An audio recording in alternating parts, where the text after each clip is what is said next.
There's huntsman work, and then there's work that only a huntsman can stomach. In Mistral, you'll get both kinds. Full of thieves and assassins, this is a region where the people can be just as, if not more, dangerous than the Grimm.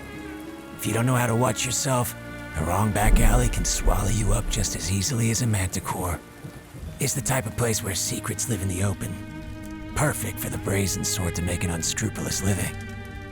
Unlike Vacuo, this isn't where people go to disappear. It's where they go to make empires. Hidden amongst the winding mountains and in the belly of the underworld, you're sure to find them. Just make sure you don't stick your nose too far where it doesn't belong.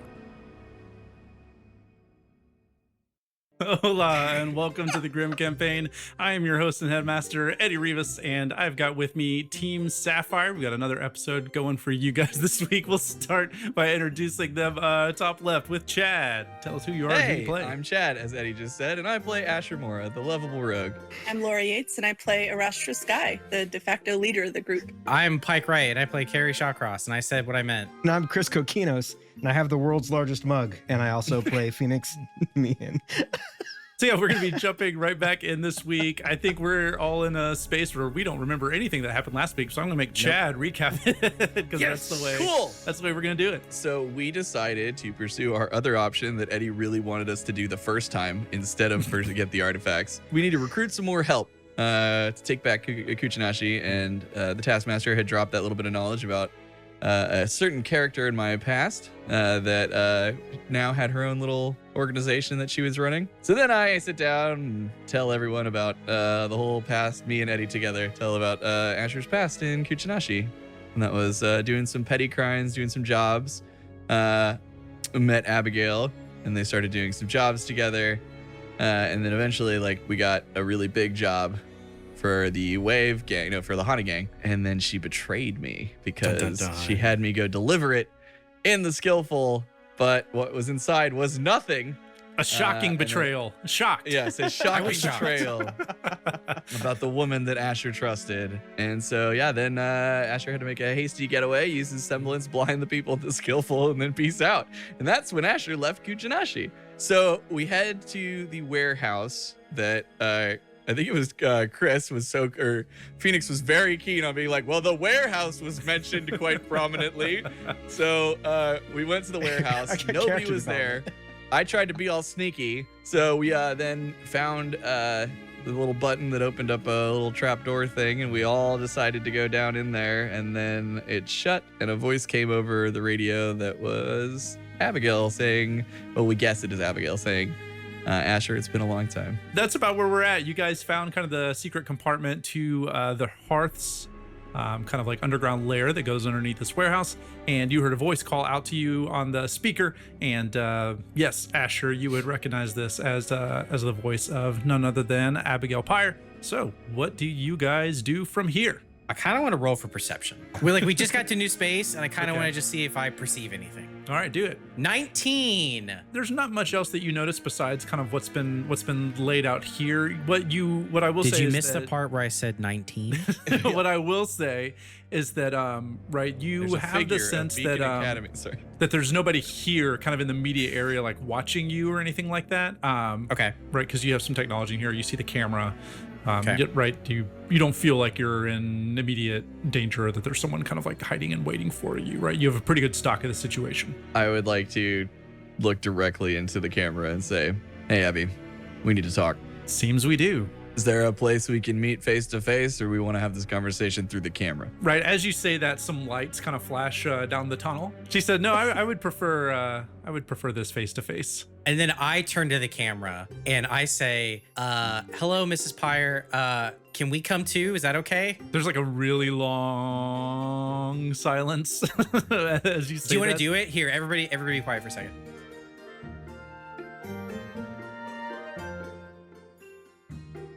I start walking down the tunnel. Asher immediately follows. And yeah, eventually there's a little crackle, and then she's like, "Yeah, sure, why the heck not?" I'm out. I'm gone. You guys start moving down this tunnel, and it leads kind of a little ways around a couple of corners.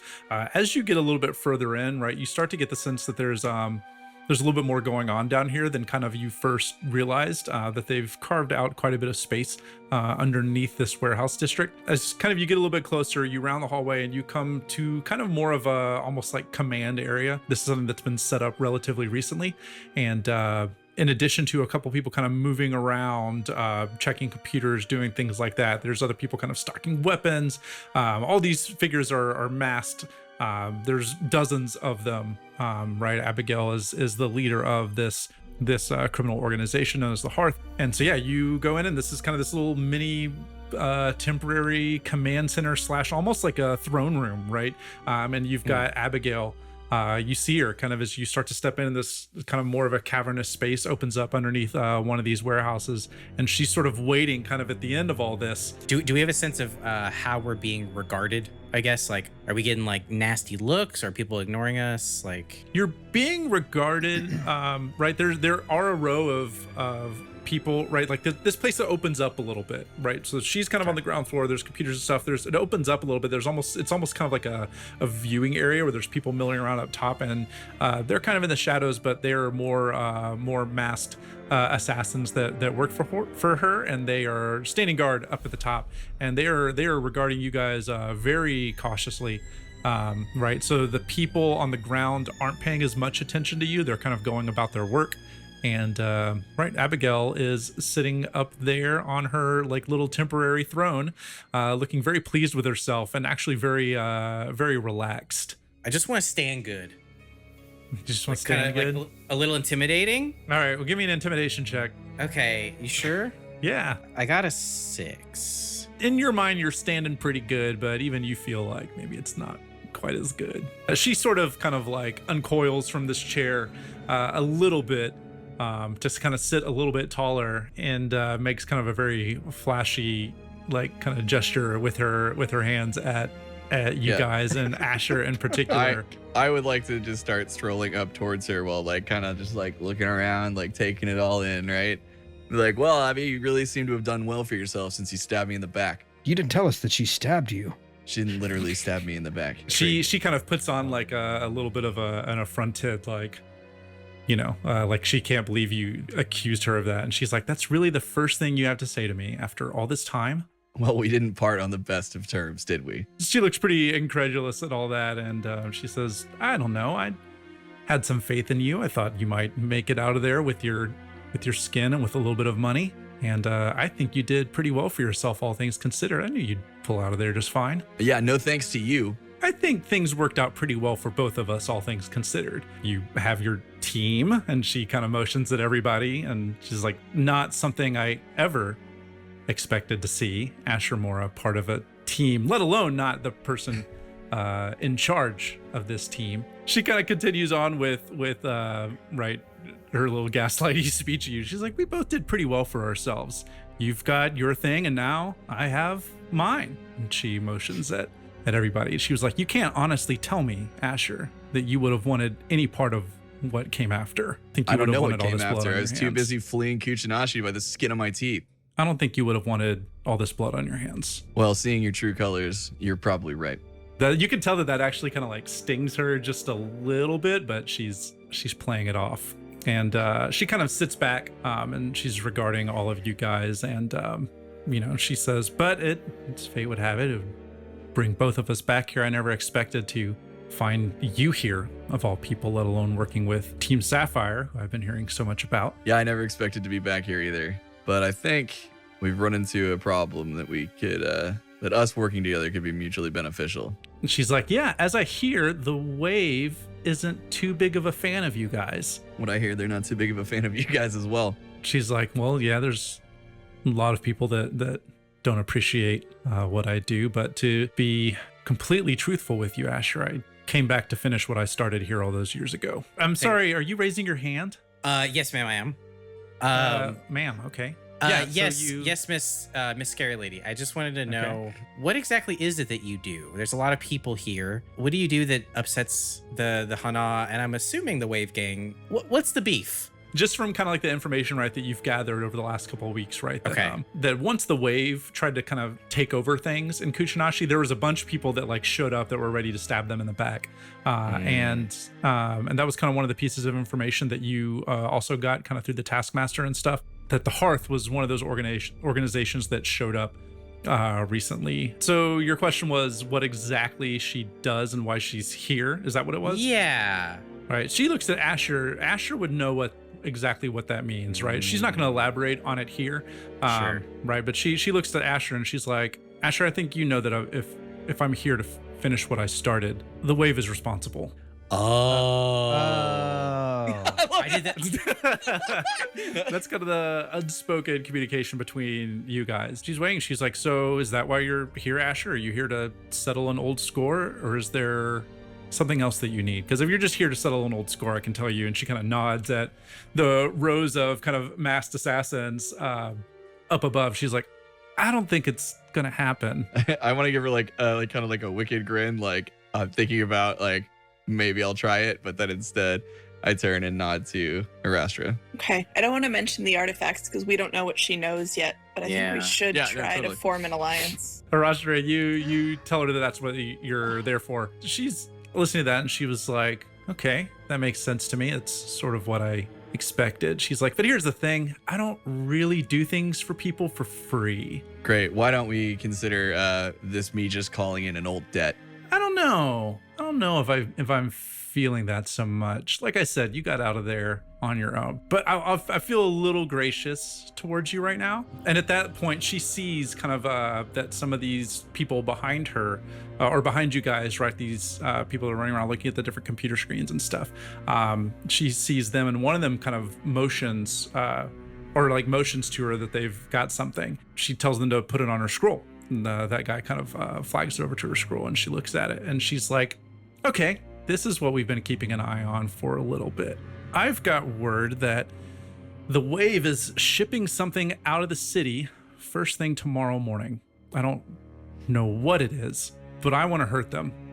And if I can see that you guys are willing to put some skin in the game, then I'll be able to do it too. Okay. I look at everybody else and nod. I'm in. So she starts running through that. She's like, I am so happy to hear that, and starts looking through this, looking through her scroll. She's like, yeah, it's some kind of caravans or convoys leaving the city at first light. She's like, they're going to be moving in two different groups, but I think we've got a point on the mountain where those two groups are going to meet up. Might be a good place to interrupt. She's like, if you can hit it and let me know what's inside, I think that would be great, and then I would be happy to help you guys. Were you planning on sending any of these beefcakes? I'm kind of like pointing at all the other The masked guards. assassins. She's like, no, we've got plenty of work to do here, and I'd rather not show myself before I need to. Feels like this entire time she's been feeding us nothing, and she's just asking us to do her a favor with absolutely nothing in it for us. Do you have any idea what it could possibly be? And most importantly, is there any chance that it is explosive and we should know that ahead of time? I'll remind you that that Opal indicated that she had heard, right, that there was a very valuable shipment of stuff getting moved out of the city. I didn't want to say it to her, but I was like, this could be more Yeah. artifacts. Well, that's funny because that's tied in with what I'm asking, which is we already hit their stores. We already did exactly what she's asking us to do, and she doesn't know that we did that. Should we be mentioning that? So the whole thing with the stuff that was stored, right? They said that they were storing some of it, but some of it, that wasn't all of it, right? That wasn't all of the artifacts were He in the also told us sheriff's there was station. no way we were able to carry all of it away, Yes, which was yeah, you very also weren't frustrating able to get me.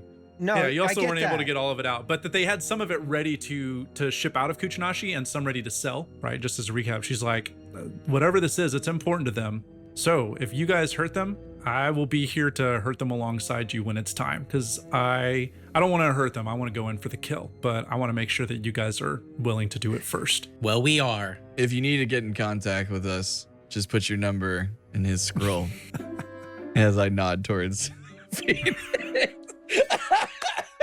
If you guys are okay with going, right, she sends you coordinates, right? She's got kind of the information for this, right? As she kind of talked about earlier, right? The information they've got is that there's kind of two separate groups of these trucks that are being loaded up in different parts of the city. For security's sake, right, they're not all leaving the city at the same time. They're leaving by different means. But what she's got is, right, she's got a route and where these trucks are going to meet up just outside the city, and that would probably be a pretty good place to intercept. At this point, it's not late at night, but it's getting into night, but you guys are going to have to start booking it pretty soon if you want to get there in time. Do we have enough time to maybe stock up on dust? Yeah, there would probably be time to, right, and you're probably gonna need to go through the sewers anyway, right, because there's a lot of shortcuts that you can take kind of through there. Do we have time to stop at Templeton's? Yeah, you'd be able to stop by Templeton's because he's also down in the sewers. All right, so yeah, you guys get out of there, and right, you've agreed to do this. She sent you kind of where to go, but you guys decide you're going to go through the sewers first. So you make your way back kind of to your home base of the sewers, work your way through the warehouse district again, and find your way back down there. You mentioned you want to go to Templeton's. Are all of you going there, or just some of you going there? Who needs to stock up on dust? Go ahead and let me know what you guys are doing. I need dust. Yeah, I'm focused on dust. Yeah, but I don't want to send Phoenix alone. I still don't trust Templeton. Okay, so who's going to Templeton's? Me, by myself. All right, so the rest of you go. You stock up on dust. Right, there'd be a vendor down there that allows you to do that. And we'll just, instead of going through like the whole thing about like exchanging, right, you guys will get stocked up there. We're having a great time. The owner's really nice. His daughter's there. We meet her. She's lovely. Family stories. It's great. Yeah, you guys have a really great time. He kind of tells you his life story. Phoenix, how's it going? Yeah, Phoenix, you go to Templeton, and what are you going there for again? Just remind me real quick. I'm trying to see if he has anything that we could use. Well, two things. I want to see if he's gotten those chests open, and then for two, I want to see if he has anything that can help us like interrupt or perhaps cause an issue with the engine of a vehicle. You walk up to kind of his shop down there in the sewers, and like always, he's going about his business. Looks up at you. He's like, "Oh, it's the big one. What's your number?" 7. He makes a big deal of meticulously checking the numbers. He was like, "Oh, great, number 7. Hi, what do you need?" So I was wondering if you had any more interrupters, some kind of something we can use to maybe perhaps stop a car engine from moving forward. He's like, oh yeah, let me just my magical vending machine that allows you guys to just come get things whenever you need them, as if I don't need any of my own tech. I'm just here to do whatever you need at all times. I didn't realize you had that. That's wonderful. Oh my god. And he's pretty annoyed. He's like, you seem to forget that when you came down here for your last favor, I told you that you would need to do a favor for me. Run.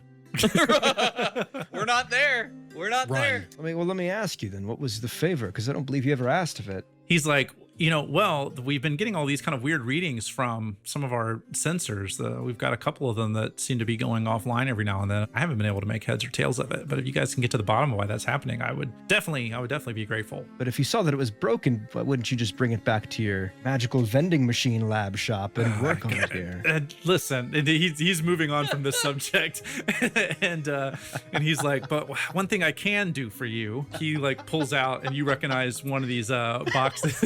You recognize one of these boxes that you guys stole from the sheriff's station. Roll me a d20. 18, baby. He opens this, and he pulls out something that looks almost kind of like a tunic or a cloak, and he was like, this thing's really interesting, and he holds it up, and he was like, I've been able to get this one open. I haven't been able to get the other ones open yet, but inside this one there's this he shows it to you. It's this kind of like dark green cloak, and he was like, when we've been trying it sort of seems to displace light. He hands it to you, and yeah, this is this little cloak of displacement that gives advantage on stealth checks and +1 to AC. I want to go to Templeton. Right, and he explains to you that you actually have to activate them with aura generally, right? Like, I'm not going to make you guys like burn aura points necessarily. Some of them maybe, right? But these things have to be activated via aura. I will do my best to fix your security thingy. Great. I expect great things from you. I take the cloak and I tuck it in my bag of holding and I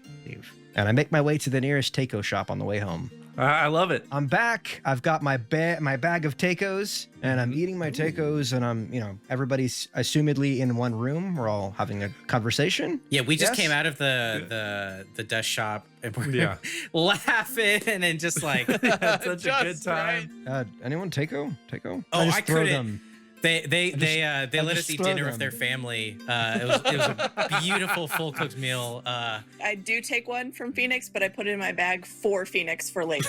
I have to take one because otherwise the community will be mad at me. All right, so I'm eating my tacos. My hands have taco sauces and juices on them. So I'm eating, and I'm like, so I got this thing from Templeton. I reach into my bag and I pull it out, and is it active, or do you just see that it's just a cloak or tunic? Yeah, you would see that it's just it's a cloak. I pull out his cloak and I'm like, yeah.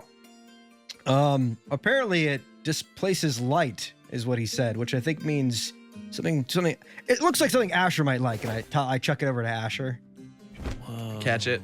I was about to suggest that maybe Arashtra should take it because we're not as good at sneaking, but you seem made for it. So are we going to discuss whether or not this is going to anybody else, or is everyone in agreement that it's going to Asher? I don't care. I just give it to Asher. I'm eating my taco. I trust that if I need it, Asher will give it to me. I would like to, while we're here, let Takaya know. if So he you're doesn't going to go already by his know. office? I'm just eating my tacos, man. If you guys are really great, I gotta take care of something for Templeton. I'm gonna go talk to Takaya.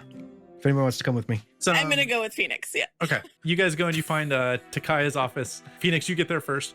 What are you letting him know about? I want to let him know basically that Templeton, the security system around the areas keeps going out, and it sounds like someone is sabotaging it. So if he could put somebody to keep an eye on it, that might be a good idea. Someone he trusts. Yeah, so he hears that. He's like, oh, that I actually hadn't heard that from Templeton. Okay, I'll talk to I guess I'll talk to Taupe, and I'll see about getting we'll have some of the students start to patrol a little bit out there, and we'll keep an eye on those. It's Send the so children funny. to the area I that's was gonna clearly say- being sabotaged. That's I was all they gonna got. say, it's so funny because I was literally gonna be like, I'm gonna go talk to Taupe and say this. And I'm like, you know what? I don't want to send any kids to potential danger.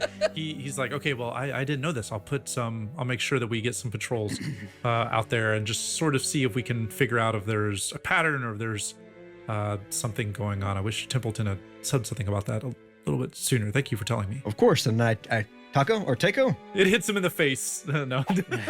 We might have reinforcements coming soon. We're stopping a delivery that's supposed to be leaving the city by tomorrow morning. So we're going tonight. We'll report back. Is it more of these items? As far as we know. He says that makes sense. I mean, they'd be trying to move them out of Kuchinashi, and we've been hearing that probably potential buyers in the city of Mistral, so that might be where these are going. So it'd definitely be good to figure out what is on those trucks. Any more of that stuff we can stop from leaving the city, that would be for the best. Who exactly is the help that you've enlisted? It's an old friend of Asher's. He was in the room, wasn't he? Oh When I yeah, told he the was in the story? he was in the He room. was in the He's room. like, you mean to tell me that we are forging alliance with the assassins known as the Hearth? Do we have to say it that way? That is what it is. Yeah. He's like, well, I guess we can't be too picky about our allies, and especially after you guys boned things at the police station. We haven't formed an alliance yet. We're honestly at this point we're just following a line on stopping the artifacts from leaving the city. He begrudgingly accepts that, kind of rolls his eyes, and takes a bite of his taco. All right, so so are you guys heading out of the city now? I guess so. We're doing this, Cool. right? But yeah, so okay, you guys start to make your way out of the city, right? You're able to follow these coordinates, right? You're gonna take a different way out of the city than you took when you came back with Graydon. I miss him. right? You come out kind of in the middle of the night. It's gonna take you a little bit of maneuvering. I'm so right. sorry. I know you're trying to move us on, but No, you it's fine. mentioned that the malfunctioning things were at the entrance. Was that communicated ever to us? Yeah, that was something you guys would know just from your time living down here and coming in and out. Great. Can we inspect the malfunctioning camera and around there? Yeah, if you want to give me investigation checks. Wow. I got a non-natural 20. And I got a 19. I got a 15. 20, not natural 20. Yeah, so between the four of you, you guys are you check the sensors that are kind of around. It's kind of almost like a sewer grate that lets you out kind of on the side of one of these mountain passes, and it looks like that someone has been jury rigging this thing a little bit to not detect when they are leaving. Can we un-jury rig that? Yeah, you do that, and you fix that. And so yeah, now this sensor looks like it's working just fine. So you guys make your way through there after fixing that, and you travel across the mountains. And this location that Abigail's given you guys is kind of over a couple of ridges, and you make your way there through the night. You know, you start to see the sun coming up a little bit, and you guys have to move at a pretty decent clip to get towards this area, right? There's all these kind of like old trails and passes. There's not very many around Kuchinashi that would be wide enough for vehicles to get through, right? But there's this one spot where several paths meet. So yeah, you guys move through the night. What are you guys talking about? Is anyone checking in with anybody about anything? Do we have any like satchels, like big bags or anything like that? That's fine. Lock Yeah, if you want to boxes have a into a satchel bag. just to like have an extra big satchel just in case, that's totally fine. I'm bringing a satchel, but for a different reason that I will disclose later. Oh, cool. So is anyone checking in with anybody about anything, right? Your characters haven't all checked in with each other in a little bit, kind of about what's going on. Hey, Asher. What? Can I ask a question that you may not think would normally come from me? No. Hey, Eddie, can I ask the question anyways? Yeah, go for it. Hey, Asher, if we have to go against Abigail, are you going to be okay with that? I haven't really thought about it. I don't want to rush you, but you might want to have an answer soon. You planning something? No, I'm just worried. And I want to make sure that we're taking care of you too. Asher is currently a little confused emotionally because he thought this was like, hey, I'm going to kill her. But instead he realizes it's just Pike concerned about Asher's well-being. Yeah, you make your way over these ridges, and just as the sun is starting to kind of break over these mountains, you guys, yes, what, Carrie? Yes. Go ahead. I'm just imagining like a really wide shot as like we're coming over in the distance. You just hear 45 bottles of beer on the wall, 45 bottles of beer. It's just Pike. Yeah, and so yeah, you come over this ridge, and you are getting pretty close to the spot right where these this meetup of these two paths that are going to be coming from the city, where you know these trucks are going to be, and then they're going to join on one main road and head a little bit deeper into the mountains. And from here, you know this to be a pretty treacherous path, but it's about one of the only drivable paths out of the city. Go ahead and give me perception checks. I got a 19. Got an 8. I got a 11. 18 for me. So yeah, as you guys come down over this ridge, right, you hear the rumbling of trucks coming from a couple of different directions, and right, this is kind of where we're at now, right? This path is going to meet up and head down this kind of narrow chasm before it starts winding through the mountains a little bit more. From where you're at, you see some spots on kind of these rocky outcroppings that would be a little bit taller than what you expect some of these vehicles to be. You know what we should have probably talked about in the hours it took us to get here is what our plan was. I figured we'd have more time. I don't know Well, why we I thought mean, I that. told you that you were going to be pretty pressed for time, and then you Yeah, stopped and we got had all- tacos and decided to go yeah. talk to 3 different people. That's on us. Dang. I can't Yeah. fault you for that one. You're absolutely right. Yeah, yeah. But I have Yeah, gravity yeah, dust yeah. now. I was thinking, we could either blindside them, take care of one of the vehicles in the back, or we could go head on and take out the vehicles from the front and just kind of disarray all the way front to back. Or both. We do one in the front to kind of like swerve in front and get them to stop, and then also start attacking from the back at the same time. So they don't even know what hit them. I can set up a gravity dust trap in the front that should halt the first car. So here, before you guys like kind of get too far into your plan, let's just show you what we're working with here. So in Tailspire, we've got this like real mini map set up, right? Don't worry too much about the spacing for now. You guys come down, you see this kind of dirt path, right? We'll imagine that just south of where we're at, we'll consider you guys in the southeast. We'll say to the south, right, is where those two paths start to merge up, and then we've got this, and it's going to head further into the mountains here, right? So you guys are able to kind of come down on this ridge and scope things out, and you can hear these trucks are coming quickly. Is there any way that we could block the pass in front of them, like divide and conquer, and then also have somebody commandeer the truck that's in the rear? I can set up a gravity dust trap in the front, which should stop them. Hey, y'all tell me where to shoot and who, and I'll do it.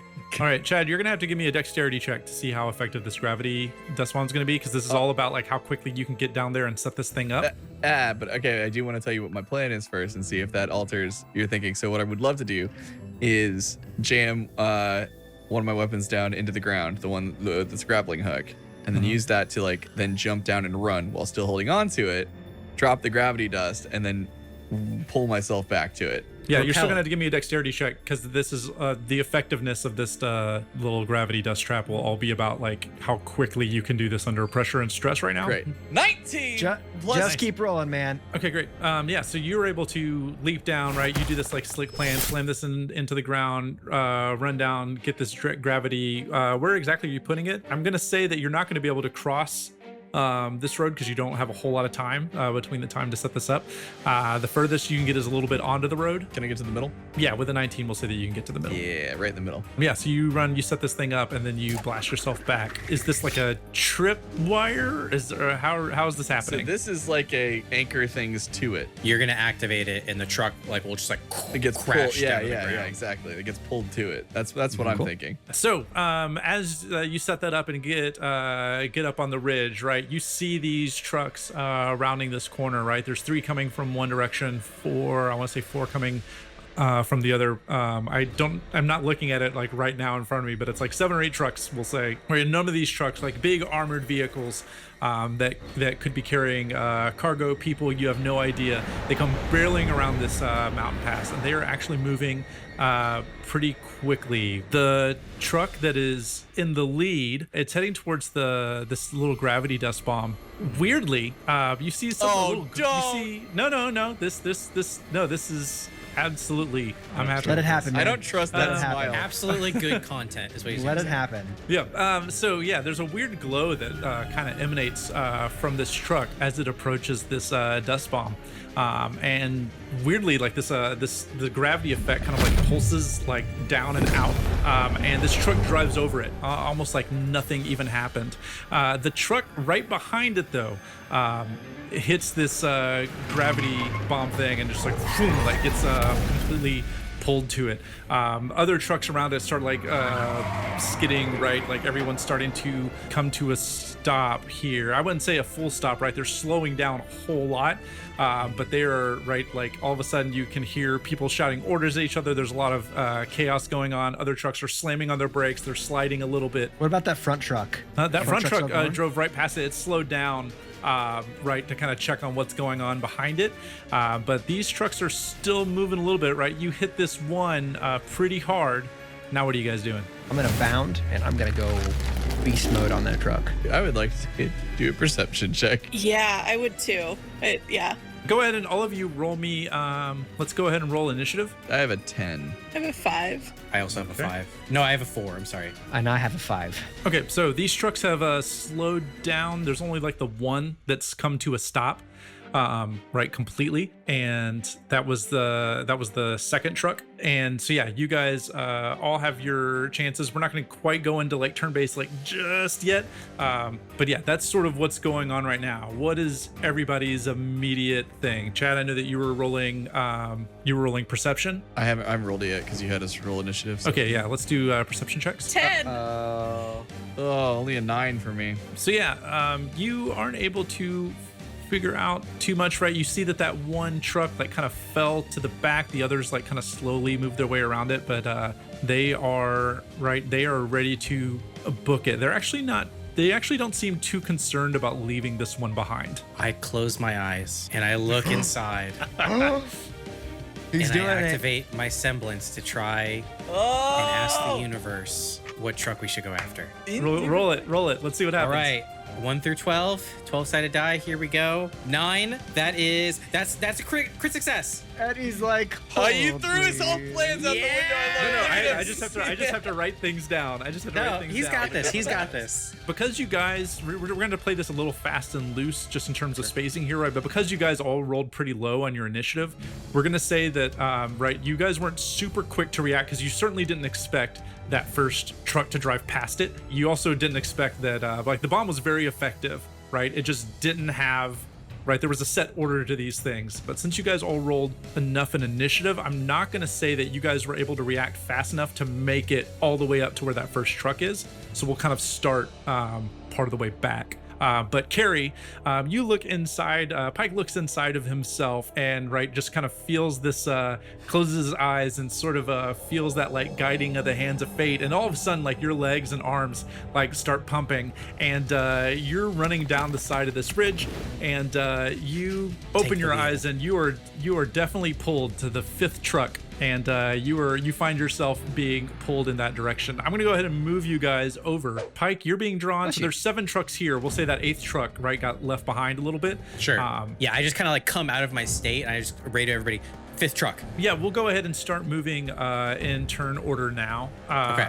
Yeah, so this is our setup here. These trucks are starting to move, and yeah, we're gonna go up with Asher first, right? We've got some different kind of rules for the way these trucks are gonna work. And we'll talk about them kind of as we hit each scenario. Am I in range to shoot my grappling hook into the 5th truck? Yeah, we'll say that you are, just because this is the very first. Yeah, you guys have access to the back half. Am I strong enough to hold on, like to grab Phoenix and bring him with me? We'd call that your turn, right? That would be your action. You'd have to make a strength check for that. It's so first there's Dex check, 6, 19. So that's now I've hooked the thing.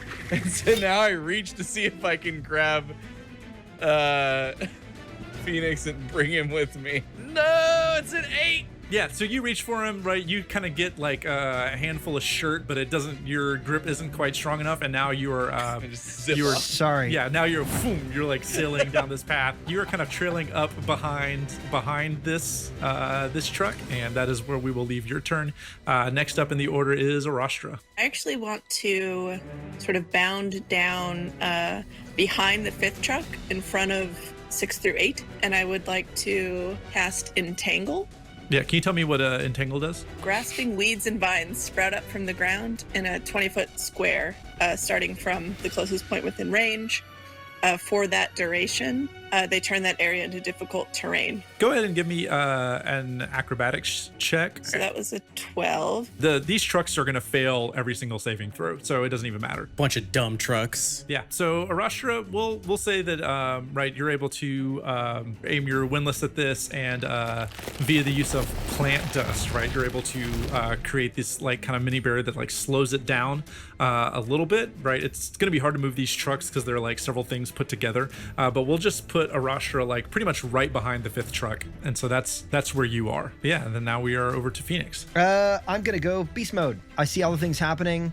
I see, everyone is bounding towards 5th truck, but we have these pesky 6, 7, and potentially eventually 8th truck. I'm gonna do something probably really stupid, but also it's RWBY, so maybe this will work in my favor. I start running to kind of go alongside truck 6, and what I would like to do is go into beast mode, and I want to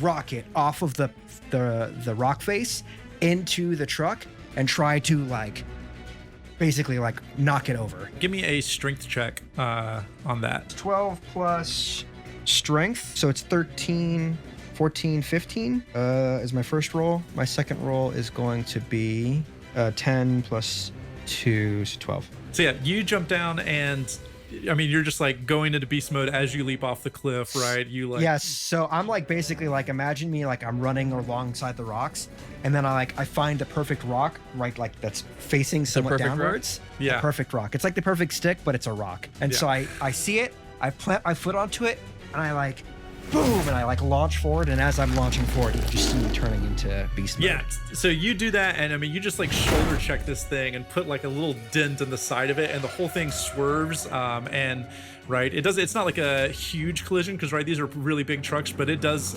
smash against the other one. Each of those trucks is taking 5 damage. Eddie, when I land, what's the deal with me landing here? Do I land on the ground? Am I able to grab onto the truck? Is there anything you can give me a check to see if you grab on, because you were just talking about landing. But yeah, if you want to try to grab on, give me a athletics check. Wow. Yes! Nat 20, baby. What is your preferable spot to be on this truck? Where basically the door is at the front side. Yeah, okay. I would like to be able to if I wanted to reach forward and grab a door and rip it off, I wanna Okay, do that. awesome. Yeah, so you bound down off this rock and find that perfect spot to just kind of like spearhead it into this truck, and you it rocks, and then as it swerves back, you like catch onto the side of it, kind of back on the little wheel well a little bit, but if you wanted to, you could reach the front door of it. That takes care of Phoenix. We are now down to Pike Right. I would like to jump and try and land on the fourth one. So yeah, go ahead and give me an athletics check. And my first one is a 14. So that's a 17. Already pretty darn good. But can it get better? No. Wait. What did I roll Yes. for some- It did. Yes. 19. You have your eyes on that fifth truck, right? But Fourth. Oh, yes. Where fate has pulled you to, Yes. right? And with your eyes still set on it, you like still know that you want to keep an eye on that fifth truck, and then you leap Yes. across and land like perfectly on top of the fourth truck. What I'd like to do is, can I, what does the front look like? Can I see, are there people driving it? Yeah, there's a driver. I mean, it sounds a little cold to say, but I'd like to shoot at the driver. Okay, great. Right. How are you? Are you shooting with your Just cannon? My normal cannon, yeah. And 14. Okay, great. You fire kind of right at the windshield of this thing. You blow out the windshield, right? But you actually, like, the driver is able to kind of like move his head to the side, and like it just blasts right behind him towards the back of the truck, right? But he takes notice of that, and like now he's got his eyes on you, and he's actually, it looks like he's shouting something. Does he look like a bad guy? Yeah. Oh yeah, these guys all look like bad guys. We will Okay, say just that. making sure. I will say that he looks like he's shouting back to maybe another person in the back of this truck. With my last move, I reach up to my radio and say, I think they know we're here. From where you guys are at, right? We'll say that all of a sudden, in front of Carrie, right? Carrie's on the fourth truck. The third truck, one of the doors flies open. Right? Look at this! You know, like in I always relate this to movies, right? You know, like a Terminator 2, where they got like the SWAT doors in the back of it open, right? They're able to fire out the side.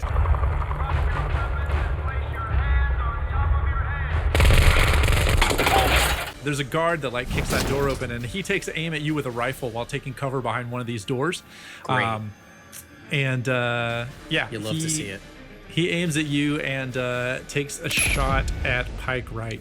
So yeah, he takes a shot at Pike, and right, the truck kind of bumps around a little bit, and he misses. Right, it hits the bottom of the truck, just near Pike's feet. We'll say on truck number 5, the door also opens, and another guard aims a rifle at Arashtra, who is running behind the truck, and that guard also takes aim. Yeah, that hits. And he kicks the door open, takes aim at you, Arashtra, while you're running behind the truck, and fires a shot, right, that glances off your side, and you take 5 damage. Do I get a good look at him? Yeah, you give him an old evil eye. Okay, and then the next thing that happens is right, you guys hear this loud noise, and up near the front, right, you hear this loud like kind of crash, and the right, especially Asher, you got a good look at this because you're like sailing up in the air like kite sailing like above this thing. The 2 doors blow off the back of the lead truck. You see 2 familiar figures step out.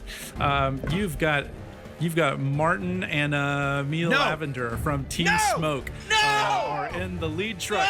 And Martin is our big boy with his kind of like big club. You see smoke coming out of that thing, and then you see Mina with her like the slitted helmet. Right, Is she out of steps prison? out. I guess she would be. It's the wave taking over. And they have like a loudspeaker on their truck, and then they're like, "Oh, look who decided to join us!" They are ready to repay Eddie. all kinds of hurt on you guys. I quit. Why? All my homies hate Team Smoke. Why? I quit. So yeah, that is where we will wrap up this little convoy attack. Slammed his 2 door. guests. He's done. Strategic and nice. Nope. I thought it'd be funny to leave, but then I also didn't think about how to know that it'd been long enough for me to come back.